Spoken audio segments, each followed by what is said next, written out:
예수님의 십자가와 부활은 기독교 신앙의 핵심입니다. 십자가 없는 부활이 있을 수 없고요. 또 부활 없는 십자가가 있을 수 없습니다. 그럼 만약에 세상 사람들에게 성경 말씀을 내밀면서 착하게 살아야 됩니다. 도덕과 윤리를 잘 지켜야 됩니다. 그러면 좋아할 겁니다. 수긍할 겁니다. 근데 만약에 예수님의 부활을 이야기한다면 그 말을 꺼내는 순간 불편하게 될 거예요. 마음이 불편해집니다. 사람들이. 어떻게 죽은 사람이 다시 살아나는 거예요? 어떻게 이 과학과 기술과 문명이 첨단을 달리는 21세기에 죽은 사람이 살아났다는 그런 거짓말을 믿을 수 있느냐는 것입니다. 예수님을 그저 2000년 전에 살다 간 위대한 사람, 인류 4대 성인 중에 한 분, 그 정도로 이야기하면요, 많은 사람은 수긍할 것입니다. 그러나 그분이 죽음에서 부활하신 살아계신 하나님이시고 우리 인류의 구원자라고 이야기하기 시작하면 갑자기 분위기가 어색해지고 급냉할 거예요. 그만큼 예수님의 부활은 받아들이기 참 힘든 그런 사실입니다. 믿기 어려운 사실이에요. 근데 하나님을 떠나 있는 세상 사람들만 그렇느냐? 그렇지 않았던 것 같아요. 하나님을 안다고 하는 유대인들, 또 예수님을 3년씩이나 쫓아다녔던 그 제자들, 그리고 그 예수님과 제자들을 응원하고 늘 지지해 주던 여인들, 그들에게조차 부활은 생소한 것이었고요, 믿기 힘든 사실이었습니다. 오늘 본문 1절부터 3절에 이렇게 나와요. 안식일이 지남에 막달라 마리아와 야고보의 어머니 마리아와 또 살로메가 가서 예수께 바르기 위하여 향품을 사다 두었다가 안식 후 첫날 매우 일찍이 해 돋을 때에 그 무덤으로 가며 서로 말하되 누가 우리를 위하여 무덤 문에서 돌을 굴려주리요 하더니, 이렇게 나옵니다. 오늘 첫 번째 등장하는 인물들이 있는데요, 여인들이에요. 막달라 마리아가 나오고요, 또 야고보의 어머니 마리아가 나오고요, 살로메라는 여인이 나옵니다. 근데 이 여인들이 왜 이곳에 나타나느냐? 죽은 예수님께 그 예수님의 시신에 향품을 발라드리기 위해서 안식 후 첫날 예수님의 무덤으로 지금 가고 있는 중이에요. 여기서 알 수 있는 사실이 있죠. 지금 이 여인들은요, 예수님이 다시 살아날 것이라고는 꿈에도 생각하지 못했다는 거예요. 상상도 못한 일이라는 겁니다. 여인들은요, 부활하신 예수님을 보러 간 게 아니고요, 이미 십자가에 달려 돌아가셔서 이제 차디찬 시신으로 계시는 그 예수님, 그 시체에 향유를 바르기 위해서 갔다는 거예요. 부활에 대한 기대, 부활에 대한 소망, 부활에 대한 믿음 전혀 없었습니다. 여인들만이 아니에요. 9절부터 11절에 또 이렇게 나와요. 예수께서 안식 후 첫날 이른 아침에 살아나신 후 전에 7 귀신을 쫓아내어 주신 막달라 마리아에게 먼저 보이시니 마리아가 가서 예수와 함께하던 사람들이 슬퍼하며 울고 있는 중에 이 일을 알림해 그들은 예수께서 살아나셨다는 것과 마리아에게 보이셨다는 것을 듣고도 믿지 아니하니라.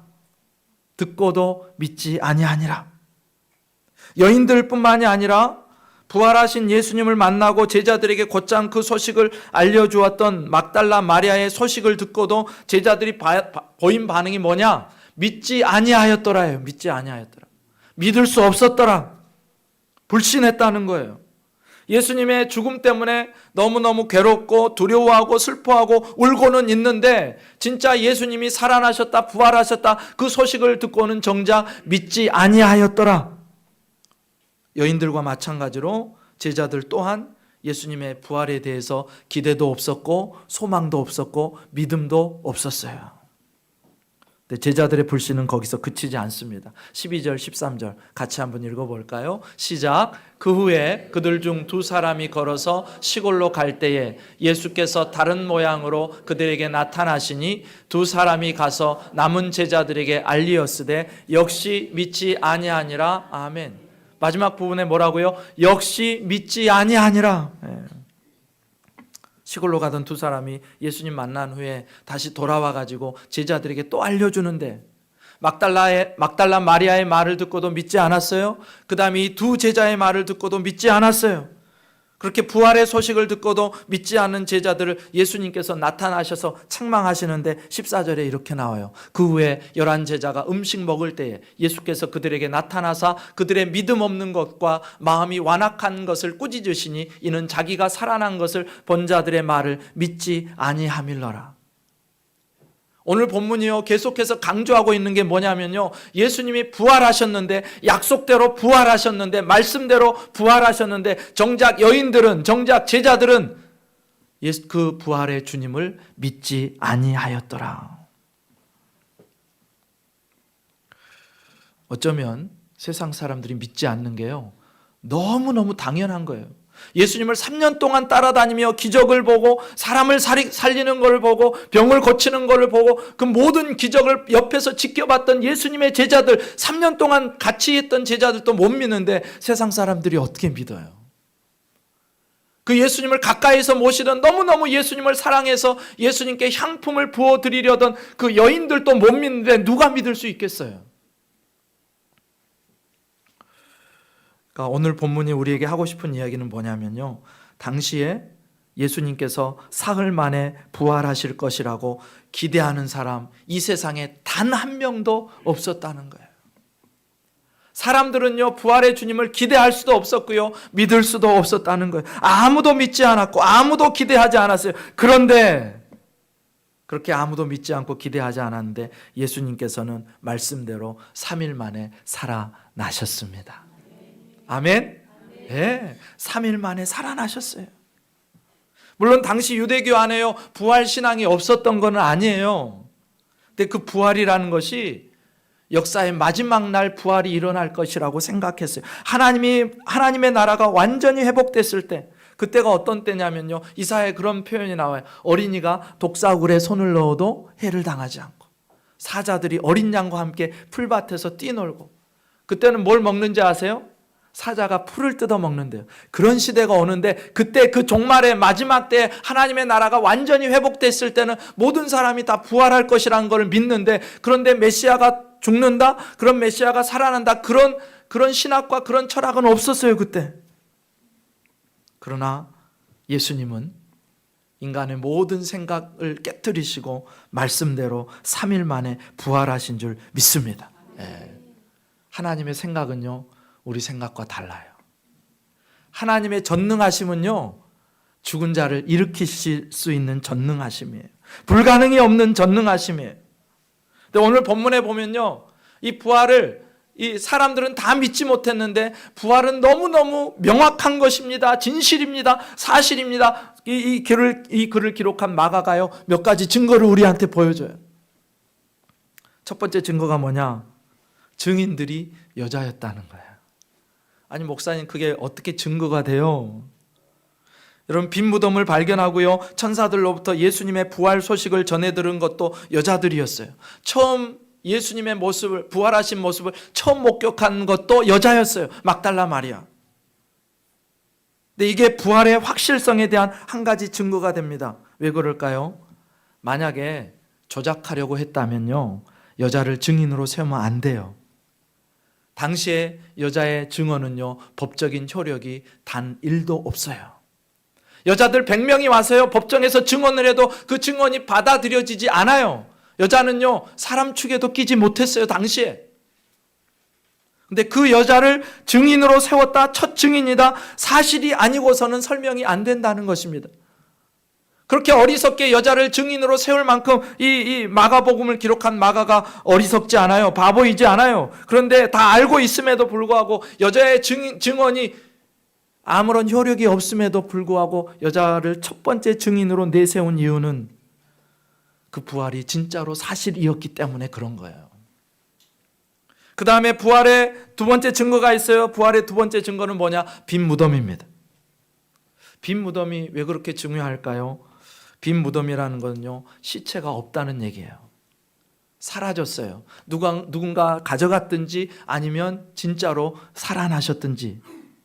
그래서 어떤 사람들이 이런 이야기를 해요. 여자들이 무덤을 잘못 찾아갔대요. 예수님의 무덤이 저쪽이었는데, 오른쪽이었는데 왼쪽을 찾아간 거예요. 그래서 거기를 열어봤더니 거기는 아직 사람을 장사 지낸 무덤이 아니어서 시체가 없는 거예요. 그래서 예수님 무덤이 아닌데 거기 가서 빈 무덤을 보고 예수님이 부활했다고 착각하고 거짓말했다, 사람들이 이렇게 주장해요. 근데 여기에 대한 반론은 너무너무 간단해요. 그러면 진짜 무덤이 있었을 거 아니에요.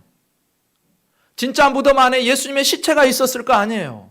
그러면 로마 그 당국에서요, 유대 그 종교 지도자들이요, 그 제자들이 예수님의 부활하셨다, 살아나셨다 그렇게 전도하고 다닐 때 시체만 딱 앞에 내놓으면 모든 일이 종결이 되는 거예요. 야, 이거 봐라, 예수 시체가 여기 있지 않느냐. 그런데 로마 당국도요, 그리고 유대 종교 지도자들도 예수님의 시체를 내어놓지 못했어요. 왜냐고요? 예수님이 부활하셨기 때문에. 예.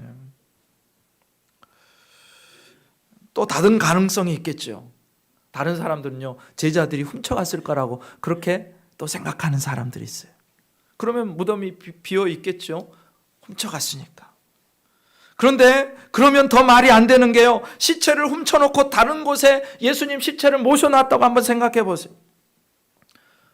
제자들이 예수님이 살아계실 때도 용감했어요? 예수님이 십자가에 달리신다니까 용감하게 그거 막아서고 예수님을 보호했어요, 안 했어요? 안 했죠. 안 했어요. 한 사람도 빠짐없이 도망갔어요. 다 도망갔어요. 심지어 수제자였던 베드로는요, 예수님 쫓아가기는 했는데 거기서 그 어린 계집종 하나가 계속해서 추궁하니까 나 예수님 몰라? 나 그런 사람은 상관없어. 3번씩이나 예수님을 부인하고 저주했어요. 예수님이 살아계실 때도 그랬는데 예수님 시체 훔쳐다 놓고 여러분 그 맨정신으로 이게 예수님이 살아나셨다 거짓말할 수 있어요, 없어요? 거짓말 못하는 거예요. 살아있을 때도 도망갔는데 시체가 있고 이미 죽은 것이 이 제자들에게 뻔하게 보이는데 어떻게 그 예수님이 살아나셨다고 거짓말을 해요? 심지어 죽이겠다는데. 오늘 본문 20절에 이렇게 나와요. 제자들이 나가 두루 전파할세. 여러분, 내 옆에 시체가 있으면 더 용감해져요? 막 이 시체를 옆에 놓고 살아났다고 거짓말할 수 있어요? 그 거짓말을 위해서 내 목숨을 걸 수 있어요? 사람은 그렇게 못해요. 거짓을 위해서 목숨 걸 수 없어요.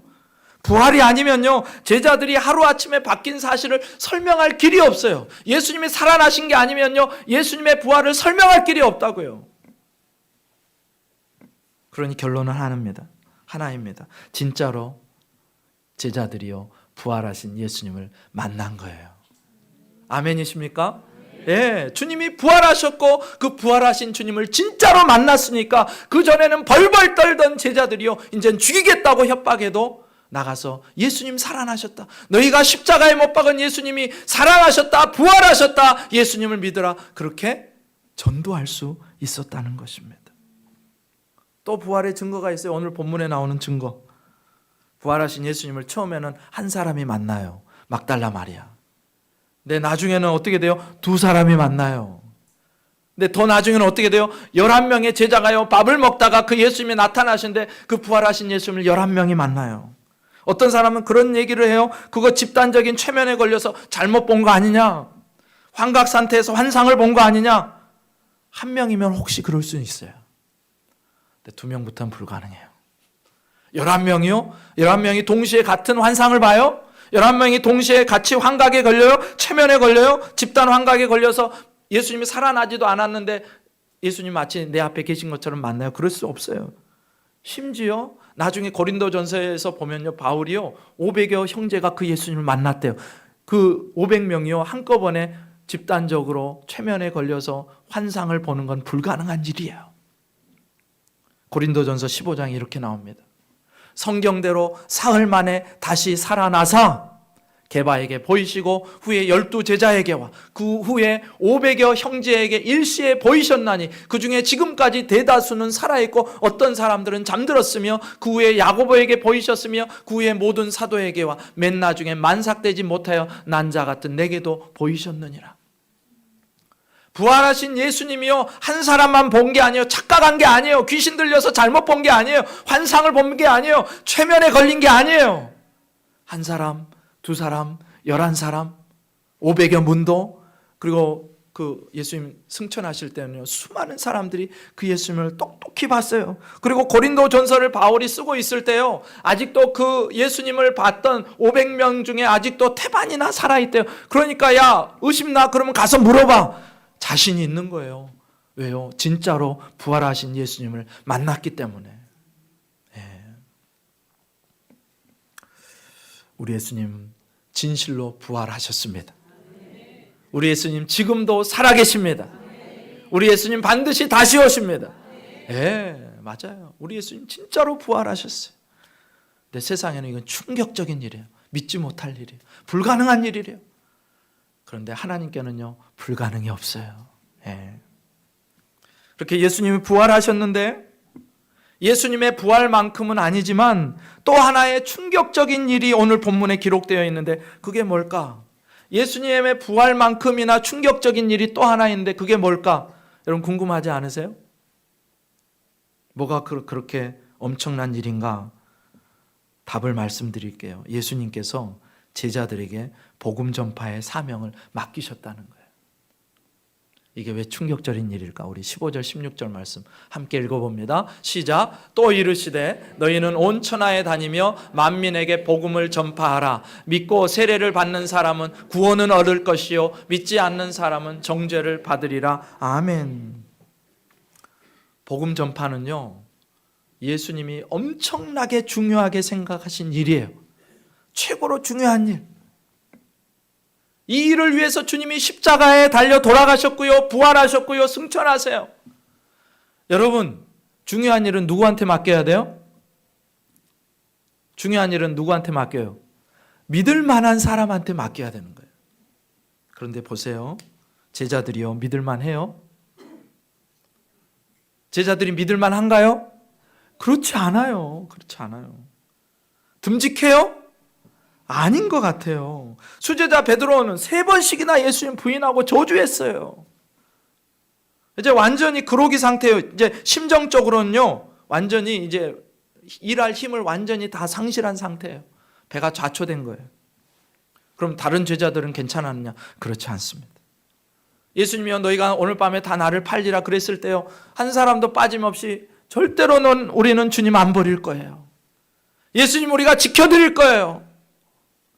그렇게 맹세했는데요, 그 한마디를 제대로 지켜낸 제자가 단 한 사람도 있더라 없더라? 없어요. 없어요. 단 한 사람도 예수님 곁에서 예수님을 지켜준 사람이 없어요. 그러니까요, 이 제자들은요, 믿을 만한 사람이 아닌 거예요. 어리석어요. 겁이 많아요. 불안해요. 뭔가 중요한 일을 맡기기에는 어딘지 모르게 불편한 이들이에요. 그런데 어쩐 일인지 예수님은요, 그렇게 믿지 못할 제자들에게 그 가장 귀한 사명을 맡기시는 거예요. 여러분 좀 똑똑하고요, 지위도 있고요, 능력도 있고요, 사람들에게 인정받고, 당시 공회원들 있잖아요, 바리새인들 있잖아요. 예수님이 살아가서 가시면 그 놀라 자빠질 거 아니에요. 진짜 믿을 거 아니에요. 그 똑똑한 사람들한테 하면, 사람들의 영향력이 있는 사람들한테 가서 보여주고 이렇게 하면 잘할 것 같은데, 예수님은 그들에게 부탁하지 않으시고요, 제자들에게, 능력이 없는 제자들에게, 자기를 판 제자들에게, 자기를 불신한 제자들에게, 심지어 부활도 믿지 못하는 제자들에게, 심지어 어떤 사람에게 그 예수님을 핍박하던 제자들에게, 그 핍박하던 바울과 같은 사람을 불러가지고 증인을 삼는 거예요. 모자라고, 부족하고, 연약하고, 불신하고, 반대한 사람들을 사용하세요. 왜 그러신지 아세요? 증인되는 일은요, 사람을 구원하는 일은요, 어떤 사람의 실력이나 그 사람이 가진 지위나 그 사람의 능력이나 그런 걸로 하는 게 아니기 때문에, 구원에 관한 일은요, 하나님의 절대적인 주권에 속한 일이에요. 그래서 내가 똑똑하건 못났건 상관이 없어요. 그 사람이 부자건 가난한 건 상관없어요. 내가 입을 열어서 예수님이 부활하셨습니다, 예수님이 당신을 위해 죽으셨습니다, 예수님 우리의 주인이십니다, 구원자이십니다 라고 우리의 입으로 증거하기 시작하면요, 구원은 누가 하신다고요? 하나님이 하세요. 성령님이 하세요. 예수님이 하세요. 그러니까 걱정할 게 없다고요. 그래서요, 아무것도 아닌 제자들, 믿음 없는 제자들, 심지어 예수님의 부활도 의심했던 제자들에게 예수님을 저주했던 제자들에게, 예수님을 믿지 않고 예수님 곁에서 지키지 않았던 그 믿을 수 없는 제자들에게 그 부활의 복음을 맡기시는 거예요. 예. 그래서 제자들이 할 일이 뭐예요? 우리가 할 일이 뭐예요? 그 예수님의 말씀에 순종하기만 하면 되는 거예요. 따라합시다. 순종하면 됩니다. 순종하면 됩니다. 아멘이세요? 예. 믿고 세례를 받는 사람도 있을 것이고, 너희가 순종할 때 믿지 않는 사람도 있을 거야. 믿고 안 믿고는 너희들 소관 아니야. 너희는 전하기만 해. 그러면 내가 할 거야. 하나님이 약속하시는 거예요. 예. 여러분, 교회가 전도하는 이유가 뭐예요? 숫자 많이 늘리려고 하는 거예요? 많이 모아서, 헌금도 많이 모아서 재정도 커지고 교회도 크게 짓고 그렇게 하려고 전도하는 거예요? 그렇지 않아요. 전도하는 하나의 이유가 있다면요, 예수님이 분명하게 명령하셨기 때문에 우리는 그 명령에 순종하는 것뿐이에요. 예. 교회 커지려고 전도하는 거 아니라고요. 돈 많이 모으려고 전도하는 거 아니라고요. 교회 크게 지으려고 전도하는 거 아니에요. 예. 전도를 교회 성장과 연결시켜가지고 오직 성장만을 목표로 한 전도가요, 한국교회를 병들게 만들었어요. 그러라고 전도하는 게 아니고요, 그거는 부수적인 거고요. 진짜 우리가 전도하는 이유는 예수님이 죽으시고 부활하셨기 때문이고, 그 예수님께서 우리에게 이 사실을 좀 전해주라 명령하셨기 때문에 우리는 그 명령에, 그 말씀에 순종하는 것뿐입니다. 예. 그래서 믿음의 주도권, 구원의 주도권은요, 사람에게 있지 않아요. 하나님이 주도권을 갖고 계시고요, 우리가 순종할 때 하나님이 하시는 줄 믿습니다. 예. 그래서 전도에는 실패가 없어요. 선교에도 실패가 없어요. 진짜 실패가 뭔지 아세요? 실패할까 봐 두려워서요, 아예 시도조차 하지 않는 거, 예수님의 명령에 순종하지 않는 거, 그게 실패지. 나머지 전도로 나가는 실패는 없어요. 선교도 실패가 없어요. 예수님이요, 왜 그 믿지 못할 제자들에게 말씀하세요? 너는 그냥 전하기만 해. 내가 할 거야. 그래서 우리는요, 전하지 않을 명분도 없고요, 주저앉을 명분도 없고요, 포기할 명분도 없어요. 내 잘난 것으로 하는 것이 아니기 때문에, 내 능력으로 하는 게 아니기 때문에, 내 지위로 하는 게 아니기 때문에 우리는 오직 주의 말씀에 순종하여 복음 증거할 때에 주님이 알아서 하시는 줄 믿습니다. 네, 우리 주님 부활하셨습니다. 우리 다시 한번 외쳐봅시다. 주님이 부활하셨습니다. 다시 한번, 주님이 부활하셨습니다. 지금도 살아계세요. 그리고 우리에게 명령하세요. 증거해라. 이 명령을 듣고 복음 전도의 현장에 있는 우리 모두가 되시기를 주님의 이름으로 축복합니다.